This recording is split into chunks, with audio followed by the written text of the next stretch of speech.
Les jeunes, c'est après qu'ils sont partis qu'ils se sont rendus compte après que la Guinée était déjà qualifiée. Beaucoup ont envoyé des messages. Mais nous sommes fédération, on n'a pas voulu rentrer dans ces détails. Mais il y a de cela 2 ou 3 semaines, où, parce que nous, on a une plateforme. J'ai suivi quelques journalistes parler, ou quelques personnes dire que la Fédération guinéenne de handball a mis du retard pour inscrire l'équipe. S'il y a une confédération qui est bien organisée, c'est la Fédération internationale de handball. Aujourd'hui, nous, les feuilles de match, ce n'est pas sur le terrain, on remplit. Il y a une plateforme qui gère tout. On a notre directrice de communication qui est avec la confédération et la Fédération internationale. Quand il y a une compétition qui se passe, la liste provisoire part des mois. Il y a un délai de qualification pour le joueur. Donc quand on a commencé, j'ai constaté qu'il y avait un peu de retard, j'ai interpellé la Fédération internationale de handball. D'abord, j'ai interpellé la directrice de communication pour dire, mais je ne comprends pas, on ne reçoit pas d'alerte pour la compétition et le délai est bientôt proche. Elle aussi, elle m'a dit, ben, je pensais que d'habitude c'est toi qui m'envoies. J'ai dit non, comme tu gères la plateforme. Elle dit non, je n'ai pas reçu. Donc c'était un week-end. Le lundi, j'ai appelé la Fédération internationale pour savoir pourquoi le retard. Ils m'ont dit ils vont me revenir dans les 72 heures. J'ai commencé à m'inquiéter. Je dis qu'est-ce qui se passe? J'ai pris le soin de parler avec ma confédération pour comprendre le problème. Ceux-ci aussi m'ont dit bon, on va te rappeler le lendemain. Ils ont fait une réunion au niveau du comité exécutif. Ils ont chargé un des responsables de prendre contact avec moi. Ce dernier aussi ne m'a pas appelé.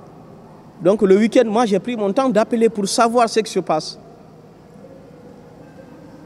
Je discute avec les autorités et puis on me dit, ah tu sais, j'ai dit je sais quoi. Mais auparavant, moi j'avais commencé à douter parce que rien ne nous empêche à ne pas participer à cette compétition. Les gens m'envoient des messages que les sportifs qui ont fui la Guinée sont rentrés déjà aux États-Unis. À mon fort étonnement, je vois effectivement les photos. J'ai essayé d'authentifier. Quelques joueurs parmi ces gens-là m'ont envoyé des messages en privé. Il y a eu discussion même entre nous au sein du bureau exécutif. Les joueurs qui ont fui, quelques-uns m'ont envoyé des messages. J'ai dit catégoriquement que je ne répondais pas. Mes amis m'ont dit non, réponds. J'ai dit non. Si je réponds à ce message, les gens me traiteront d'être en complicité avec ces joueurs. J'ai dit, je ne veux rien de ces gens-là. J'ai dit, parce que si on ne fait pas doucement, ceci nous feront regretter quelque chose qu'on n'a jamais souhaité. Dieu merci, je n'ai jamais répondu à quelqu'un. La Fédération internationale me dit, où sont passés les 8 joueurs? J'ai dit, mais je ne connais pas. Les passeports.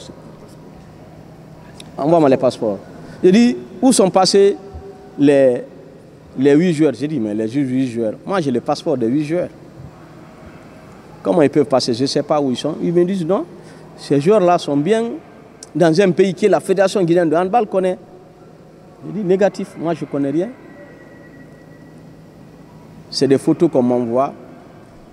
Les joueurs sont en train de fêter leur arrivée sur le sol américain. Désolé, j'ai vu la presse guinéenne aussi prendre le relais, comme si c'était un trophée de guerre. Mais contre qui?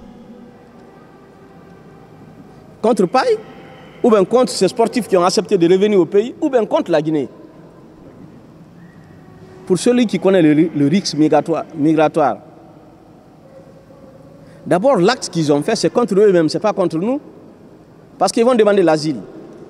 Quand tu donnes l'asile, aujourd'hui, dès que tu demandes l'asile, tu donnes ton nom à travers les réseaux sociaux. Alors là, quand tu demandes l'asile, la première des choses, dès qu'ils tapent sur leur mode de recherche, ils vont voir automatiquement la fuite des 8 joueurs. Voici les 8 passeports. Parce que beaucoup ne croient pas si on a les passeports, si on n'a pas les passeports.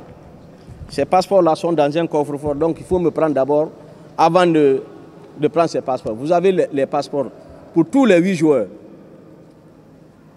Ils ont tout fait. Ils sont passés d'intermédiaire en intermédiaire pour les aider à avoir ces passeports. J'ai dit non, il n'est pas question. C'est l'État guinéen qui a payé vos frais. C'est l'État guinéen qui a payé tout pour que vous partez. Moi, je ne suis pas contre. C'est leur choix, à eux. Mais est-ce que le moment était là de commencer à s'afficher pendant que nous, la Fédération internationale nous demande de nous justifier où sont partis nos joueurs? Voici le problème. Aujourd'hui, nous n'avons pas la lettre d'invitation officielle qui nous donne la garantie au niveau des ambassades pour avoir le visa.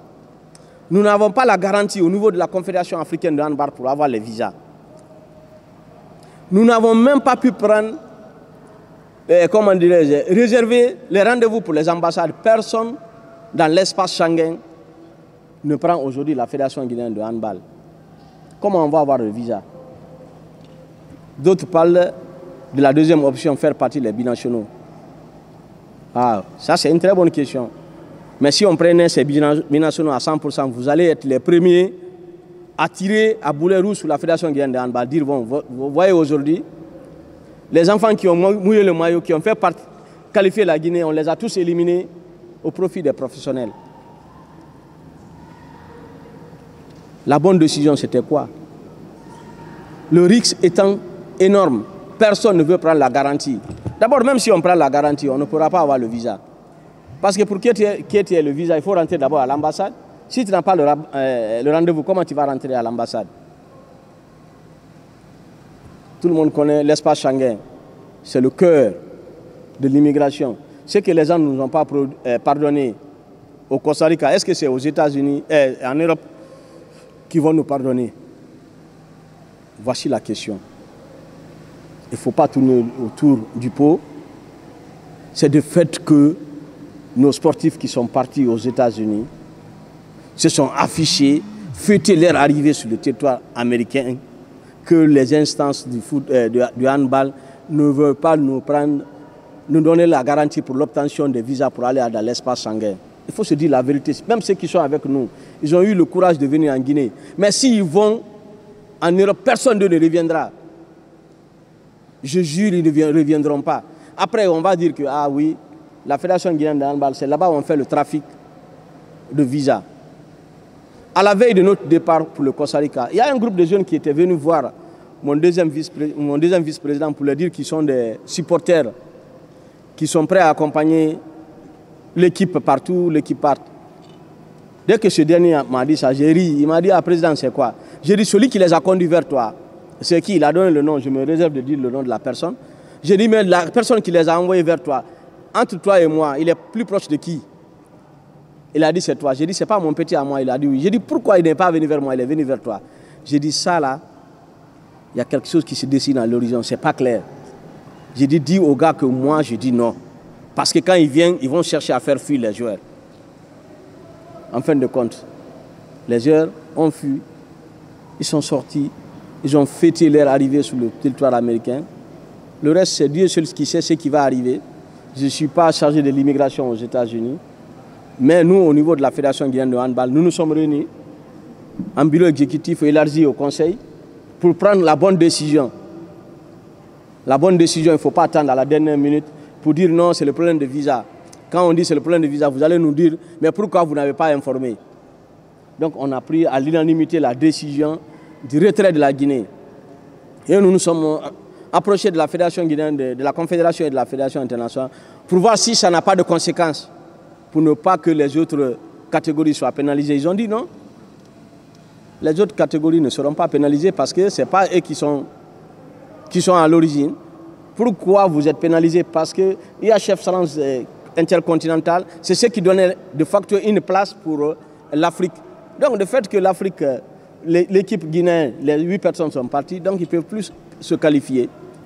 Encore, je reviens un peu en arrière pour vous faire comprendre que la place du champion IHF Salance intercontinental trophée, c'est ce qui est réservé pour le groupe F de la compétition.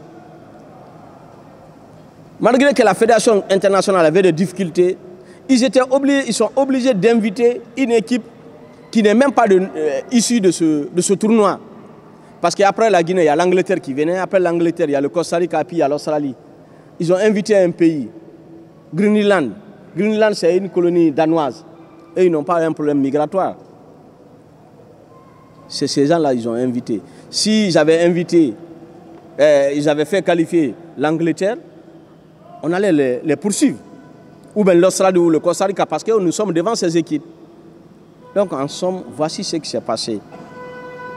Donc l'explication là, il est important qu'on vous dise. Chacun peut se connecter, connaître les conditions de qualification pour la Coupe du Monde.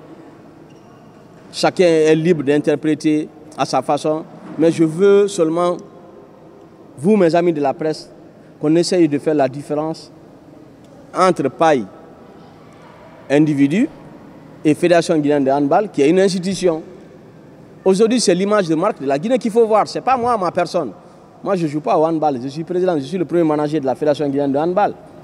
Mais si la Guinée ne participe pas à une compétition, je suis la première victime. Parce que ça me fait mal. Je vois beaucoup de personnes, je vois ces jeunes, les 6 personnes qui avaient accepté de venir, je les vois pendant qu'ils étaient en préparation. L'État guinéen, la Fédération guinéenne de handball a écrit, l'État a autorisé pour aller faire un stage au Brésil. Le dossier est en cours, l'équipe devait aller au Brésil. Paf, cette situation se pose. Est-ce que si on savait que